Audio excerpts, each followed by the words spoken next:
Nous sommes avec Monsieur l'échevin Patrick Baridez. Monsieur Patrick Baridez, vous êtes premier échevin sur l'entité des Bonvillers. C'est une entité qu'on connaît mal finalement et pourtant c'est un chouette petit coin. Hein. Tout à fait, à proximité de Charleroi, vraiment à la limite du Brabant wallon et du Hainaut, et on est un petit peu la commune frontière entre les deux provinces. Oui, alors cela dit, c'est combien d'habitants encore les Bonvillers? 9300 et quelques. Oui. Alors ça se porte bien, la commune se porte bien, elle a des projets? Mais écoutez, oui, dans toutes les statistiques, on se porte plutôt bien, et le dicton au Bonvillers, c'est qu'il fait bon vivre au Bonvillers, et je pense que c'est ce que les citoyens pensent. Nous sommes avec Patrick Baridez, qui est le premier échevin de l'entité de les Bonvillers. Alors, Monsieur Baridez, en matière culturelle, est-ce que les Bonvillers est très actif? Ben écoutez, nous faisons en tout cas ce qu'on peut dans le cadre à notre échelle, je vais dire. On a d'une part un quart communal qui permet aux citoyens de se diriger vers des grosses activités, vers les communes voisines. Je pense à Charleroi, mais ça peut être aussi Louvain-la-Neuve ou Bruxelles. Et alors, à notre échelle, ben, nous avons aussi des activités culturelles, un petit peu dans le cadre de ce qu'on assiste ici aujourd'hui. Oui, parce qu'on vous rencontre à l'occasion des 40 ans de l'envol. Oui, tout à fait. Et justement parce que nous avons Henri Mégali, qui est le directeur de l'Envol, qui est aussi conseiller au sein de notre conseil communal, mais aussi différents artistes bonvillersois qui exposent chaque année au mois de mars au Bonvillers dans le cadre des ateliers bonvillersois, et qui ont aussi également exposé ce soir dans le cadre de l'exposition de l'Envol. Nous sommes avec Patrick Baridez, qui est le premier échevin de l'entité de les Bonvillers. Alors, au niveau patrimonial, il y a plein de trucs à découvrir aussi.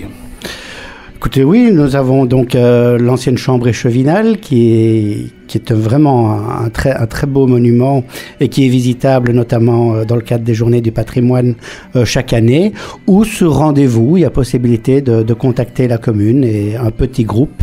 Je dis petit parce que voilà, c'est vraiment un bâtiment médiéval avec un escalier très étroit, et donc il ne faut pas y aller nombreux, mais il y a des visites possibles sous demande. Et alors il y a également la tour du Vieux Château qui est située à Melay, où il y a de très belles expositions aussi, et qui était un lieu où on fabriquait les tuiles.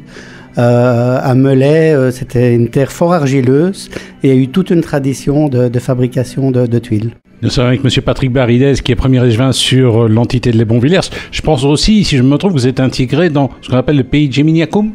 Oui, c'est donc un partenariat qu'on a eu avec différentes communes, ça va très loin. Hein. Tout à fait. Et ici, et ça c'est tout à fait récent, moins d'un an, nous avons fait un GAL, donc un groupe d'action locale. Qui regroupe quelles communes Et là, c'est en partenariat avec Villers-la-Ville et Genappe. Donc Villers-la-Ville, pas la peine de dire que, ne fût-ce qu'avec l'abbaye et les activités culturelles, théâtrales chaque année, ben il y a un beau partenariat là qui se met en place aussi.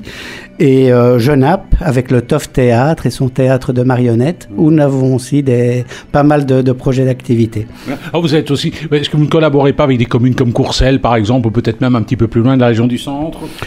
Ben écoutez, nous sommes membres de la Maison du Tourisme de Charleroi, et nous avons aussi des contacts avec l'Ancre et différentes activités. Avec Courcelles, pas directement, mais voilà, c'est l'occasion qui fait le larron. Si jamais une exposition ou un autre partenariat nous est proposé, ben c'est avec plaisir qu'on pourrait se rencontrer et en discuter. Nous étions avec Monsieur Patrick Baridez, qui est le premier échevin sur l'entité des Bonvillers. Vous, vos attributions exactes, c'est quoi ainsi? Alors moi, c'est l'environnement et l'urbanisme. Je suis content de vous avoir, parce qu'au niveau de l'environnement, les Bonvillers, ça va? On est un bon élève?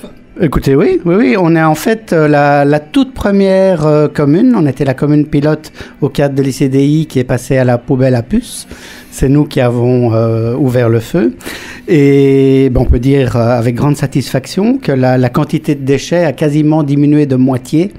Et donc cette fameuse poubelle à puces a pu rendre le citoyen beaucoup plus responsable de ses déchets encore. On était déjà bon élève au parc à conteneurs. On est maintenant bon élève dans le tri sélectif hebdomadaire. Et alors, il y a des communes qui envisagent de vivre sans déchets. Est-ce que ça serait dans l'intention, dans l'idée de les Bonvillers? Écoutez, on dit toujours que le meilleur déchet est celui qui n'existe pas. Donc voilà, je crois que ça peut être l'ambition de tout le monde. Sans déchets, ne soyons pas utopiques.